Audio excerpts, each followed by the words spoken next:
প্রিয় দর্শক, আপনি যদি আপনার বাচ্চাকে এই খাবারটি 15 দিন নিয়ম করে খাওয়ান, ইনশাআল্লাহ এতে কিন্তু আপনি আপনার বাচ্চার স্বাস্থ্যের পরিবর্তন দেখতে পাবেন।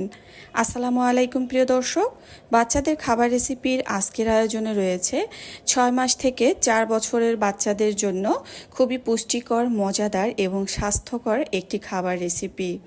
এই খাবারটি তৈরি করতে যা যা লেগেছে তার ভিতরে এখানে প্রথমেই আমি নিয়েছি 2 চামচ পরিমাণে ভাতের চাল, 1.5 চামচ পরিমাণে দিয়েছি সাবুদানা, অবশ্যই আসল সাবুদানা নিতে হবে। 1 চামচ পরিমাণে মুগ ডাল দিয়েছি, মুসুরের ডাল চাইলেও দিতে পারেন, না দিলেই ভালো, এতে বাচ্চার গ্যাসের সম্ভাবনা আছে। এখানে আমি দিয়েছি ছোট একটা আলু ছোট করে কেটে এবং সেই সাথে দিয়ে দিয়েছি মিষ্টি কুমড়া। প্রিয় দর্শক, এখানেই শেষ নয়, ভিডিওর শেষ পর্যন্ত দেখতে থাকুন। ভিডিওটি পুরোপুরি দেখলে কিন্তু আপনি সম্পূর্ণ তথ্য জানতে পারবেন এবং বুঝতেও পারবেন। তাহলে কিন্তু আপনি আপনার বাচ্চার জন্য খাবারটা খুব সুন্দরভাবে তৈরি করে নিতে পারবেন। এই তো চলে আসলাম চুলায়, আর সব উপকরণগুলো কিন্তু আমি একত্রে দিয়ে দিয়েছি। এরপরে এগুলো সিদ্ধ হওয়ার জন্য দিতে হবে পর্যাপ্ত পরিমাণে পানি। আপনারা চাইলে খুব সুন্দর ফ্লেভারের জন্য এখানে পোলাওয়ের চালও ব্যবহার করতে পারেন। এখানে কোষ্ঠকাঠিন্যর কোনো সমস্যা হবে না, কারণ এখানে মুগ ডাল রয়েছে এবং সেই সাথে রয়েছে মিষ্টি কুমড়া। আলু, সাবুদানা এগুলো তো বাচ্চার ওজন বাড়াতে জাদুর মতো কাজ করবে। এখানে আমি সব উপকরণ দিয়ে পরিমাণ মতো পানি দিয়ে দিয়েছি হলুদ এবং লবণ, সেই সাথে সামান্য পরিমাণে রসুন ও আদার পেস্ট। এতে করে বাচ্চার খাবারটা যেমন খুব সুন্দর একটা ফ্লেভার আসবে এবং এতে হলুদ, আদা, রসুন এগুলো কিন্তু বাচ্চার রোগ প্রতিরোধ ক্ষমতা বৃদ্ধিতে সহায়তা করবে। আপনার বাচ্চা যেভাবে খেতে পারে, দানা দানা খেলে তো মেশাবার কোনো দরকার নেই। আর যদি দানা দানা না খেতে চায় তাহলে কিন্তু একটা মেশারের সাহায্যে খুব ভালোভাবে মিশিয়ে নিতে হবে। তো যাই হোক, এ পর্যায়ে কিন্তু রান্না প্রায় হয়ে এসেছে, যদিও কিন্তু আমি এখানে কোনো তেল ব্যবহার করিনি। এই পর্যায়ে এসে আমি দিয়ে দিয়েছি সামান্য পরিমাণে ঘি। আপনারা চাইলে রান্নার শুরুতেই সরিষার তেলও ব্যবহার করতে পারেন বা এক্সট্রা ভার্জিন অলিভ অয়েলও দিতে পারেন। ঘি আমি এই মুহূর্তে দিয়েছি কারণ এতে খুব সুন্দর একটা ফ্লেভার আসবে এবং ঘিটা কিছু সময় মানে রান্না হবে। ঘি যদি বাচ্চাকে খাওয়ানো হয় সেক্ষেত্রে খুব ভালোভাবে গরম করে খাওয়াতে হবে। তো ঘি যেহেতু স্বাস্থ্যকর ফ্যাট এবং বাচ্চার স্মৃতিশক্তি বাড়াতেও কিন্তু জাদুর মতো কাজ করবে। প্রিয় দর্শক, এই নাস্তাটি আপনারা 6 মাস থেকে 4 বছর, 5 বছর যে কোনো বয়সী বাচ্চাকেই খাওয়াতে পারবেন। এখন আমি নিয়েছি একটি সিদ্ধ করা মুরগির ডিম। আপনি যদি 6 মাস বা 7 মাসে বাচ্চাকে এই খাবারটা দিতে চান, সেক্ষেত্রে শুধু মুরগির কুসুমের অংশটা দিবেন, সাদা অংশ দিবেন না। এর 8 মাস থেকে আপনারা চাইলে বাচ্চার খাবারে পুরো ডিমটাই দিতে পারবেন। এখানে চাইলে আমি ডিমটা কাঁচাও ব্যবহার করতে পারতাম, কারণ অনেক সময় দেখা যায় ডিম কাঁচা ব্যবহার করলে তার ভালো একটা ফ্লেভার আসে না, একটু আষ্টে গন্ধ আসে।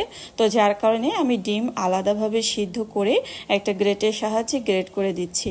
তো এতে করে দলাও পাকাবে না এবং বাচ্চারা কিন্তু খুব সহজে আরাম করে খেয়ে নেবে। বলতে পারেন এটা কিন্তু বাচ্চার একটা খিচুড়ি রেসিপি।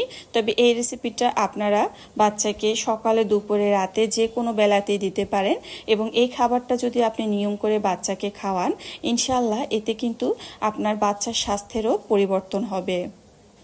তো এই তো তৈরি হয়ে গিয়েছে বাচ্চার খুবই পুষ্টিকর, মজাদার এবং স্বাস্থ্যকর একটা খাবার রেসিপি। যেহেতু আমার বাচ্চাকে যে কোনো খাবার তৈরি করি, আগেও খাওয়াই এবং পরেও খাওয়াই, তারপরে কিন্তু আপনাদের সাথে শেয়ার করি। তো রান্না করা হয়েছে, এ পর্যায়ে যেহেতু আমি আমার বাচ্চাকে খাওয়াবো এই জন্য বাটিতে তুলে নিচ্ছি। আলহামদুলিল্লাহ, আমার বেবি কিন্তু খুবই মজা করে খেয়েছে। ভাতের চাল, সাবুদানা, আলু, মিষ্টি কুমড়া এগুলো কিন্তু বাচ্চার ওজন বাড়াতে জাদুর মতো কাজ করে এবং সেই সাথে দিয়েছি আমি মুরগির একটা ডিম এবং সাথে রয়েছে ঘি, যা কিনা বাচ্চার মেধা বিকাশ এবং স্মৃতিশক্তি বৃদ্ধিতে সহায়ক। প্রিয় দর্শক, এখানে কিন্তু আমি ডালও ব্যবহার করেছি। ডালে কিন্তু রয়েছে প্রচুর পরিমাণে প্রোটিন।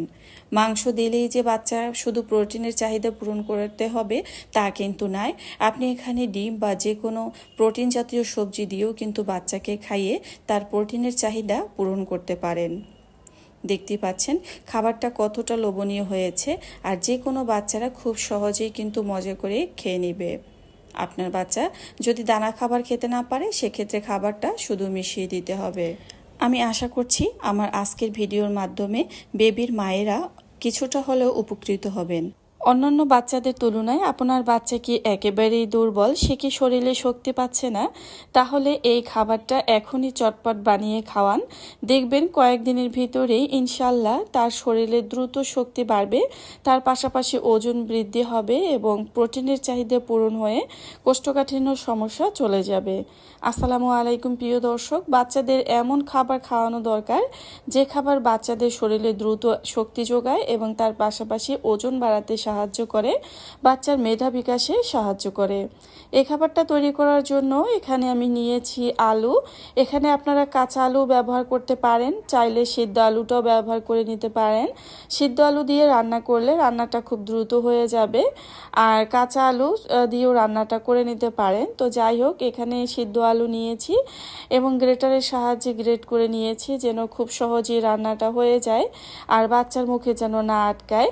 এখানে আমি নিয়েছি ওটসের গুঁড়া। এখানে আমি 2.5 চামচ পরিমাণ ওটস নিয়েছি এবং যেন রান্নার সুবিধার জন্য পানি দিয়ে কিছু সময়ের জন্য ভিজিয়ে রাখছি। এরপর চলে আসলাম রান্নায়, আর এখানে দিয়ে দিয়েছি ঘি। ঘি স্বাস্থ্যকর ফ্যাট, এটা বাচ্চার ওজন স্মৃতি দুই বাড়াতে জাদুর মতো কাজ করে। তো এই কারণে কিন্তু এখানে আমি ঘিটা দিয়ে দিয়েছি এবং ঘি দিয়ে রান্না করা খাবার অন্যরকম সুঘ্রাণ এনে দেয় এবং বাচ্চারাও কিন্তু মজা করে খায়। এরপরে এখানে আমি দিয়ে দিয়েছি কুচি করে রাখা রসুন, আর রসুনটা খুবই হালকা করে আছে লালচে বর্ণের করে ভেজে নিব। আর এটা কিন্তু বাচ্চাদের জন্য চমৎকার একটি স্যুপ রেসিপি। আর বাচ্চার শরীরে যদি একেবারে দুর্বল হয়, বাচ্চা শরীরে শক্তি নেই, তাহলে বাচ্চাকে যদি আপনি তাড়াতাড়ি এই স্যুপটা তৈরি করে খাওয়ান, ইনশাল্লাহ আপনার বাচ্চা কিন্তু অনেক শরীরে শক্তি পেয়ে যাবে এবং তার শরীরে অনেক এনার্জিও চলে আসবে। তো এই পর্যায়ে কিন্তু আমি রসুনটা বেশ ভালোভাবে ভেজে নিয়েছি। এরপরে দিয়ে দিয়েছি গ্রেট করে রাখা সিদ্ধ আলু। তো সিদ্ধ আলুটা আমি একটু ঘিয়ের সাথে ভেজে নিচ্ছি, আর এই সময় চুলার আঁচটা বন্ধ করে দিবেন। চুলার আঁচটা বন্ধ করে দিয়ে তারপরে ক্রমাগতভাবে একটু আলুটা ঘিয়ের সাথে ভালোভাবে মিশিয়ে নেবেন। এরপরে দিয়ে দিয়েছি রান্নার জন্য পরিমাপ মতো পানি। তো পানি দিয়ে আলুটার সাথে ভালো করে মিশিয়ে দিতে হবে। আলুটার সাথে আর পানির সাথে যখন মিশানো হয়ে যাবে, এরপরে এখানে আমি যে গুলিয়ে রেখেছিলাম ওটস, সেই ওটসটাও কিন্তু এখানে দিয়ে দিচ্ছি। ওটস বাচ্চাদের ফাইবারের এবং আঁশের চমৎকার উৎস, যা বাচ্চার কোষ্ঠকাঠিন্য সমস্যা দূর করতে এবং পেটের যে হজমে যদি সমস্যা থেকে থাকে সেটাও কিন্তু চলে যায় এই ওটস দিয়ে যদি বাচ্চাকে খাবারটা খাওয়ান। এখানে আমি সামান্য পরিমাণ স্বাদের জন্য লবণ ব্যবহার করছি, তবে 1 বছরের আগে বাচ্চার খাবারে লবণ দিবেন না। এই সময় বাচ্চার কিডনি লিভার অপরিপক্ক অবস্থায় থাকে, এছাড়া পেটের আরও মারাত্মক ক্ষতি হতে পারে। তাই চেষ্টা করবেন লবণ থেকে বাচ্চাকে দূরে রাখতে। বাচ্চা আসলে আমরা লবণ দিয়ে যখন খাবার খাওয়াই তখন কিন্তু বাচ্চা লবণের স্বাদ পায়, এর আগে কিন্তু লবণের স্বাদ বুঝতে পারে না। তো প্রথম প্রথম যদি লবণ দিয়ে খাবার খাওয়ান, পরবর্তীতে কিন্তু আপনার বাচ্চা কোনো কিছুতেই লবণ ছাড়া খাবার খেতে চাইবে না। তাই চেষ্টা করবেন লবণ ছাড়া খাবার বাচ্চাকে খাওয়াতে। এরপরে এখানে আমি নিয়েছি একটা মুরগির ডিম। আপনার বাচ্চার বয়স যদি 7 মাস হয়, এই খাবারটা কিন্তু 6 মাস যখন বাচ্চার হয়ে যাবে এবং বাচ্চাকে যখন বাড়তি খাবার দেওয়া হবে, তখন কিন্তু আপনারা চাইলে বাচ্চাকে এভাবে সিদ্ধ আলু, ওটস এবং মুরগির ডিমের কুসুম দিয়ে তারপরে কিন্তু একটা স্যুপ তৈরি করে খাওয়াতে পারেন। আর 8 মাস থেকে কিন্তু আপনারা চাইলে বাচ্চাকে একটা পুরো ডিম দিয়ে দিতে পারেন। আর যদি সেটাও না খেতে পারে তাহলে 9 মাস থেকে দিবেন। এভাবে আস্তে আস্তে করে ডিম খাওয়ানোর অভ্যাস করবেন। আর চেষ্টা করবেন বাচ্চাকে যে ধরনের খাবার খাওয়ান না কেন, সকালের নাস্তায় অন্তত একটা মুরগির ডিম রাখার। এটা বাচ্চার স্বাস্থ্যের জন্য অনেক গুরুত্বপূর্ণ। তো যাই হোক, এখানে কাঁটা চামচের সাহায্যে মুরগির ডিমটা বেশ ভালোভাবে ফেটিয়ে নিয়েছি এবং মুরগির ফেটানো যে ডিমটা সেটা কিন্তু আমি ওটস এবং আলুর সাথে ভালোভাবে মিশিয়ে দিচ্ছি। রান্নাটা কিন্তু অত্যন্ত লোভনীয় হয়েছে এবং যে কোনো বয়সের বাচ্চারা কিন্তু মজা করে খেতে পারবে।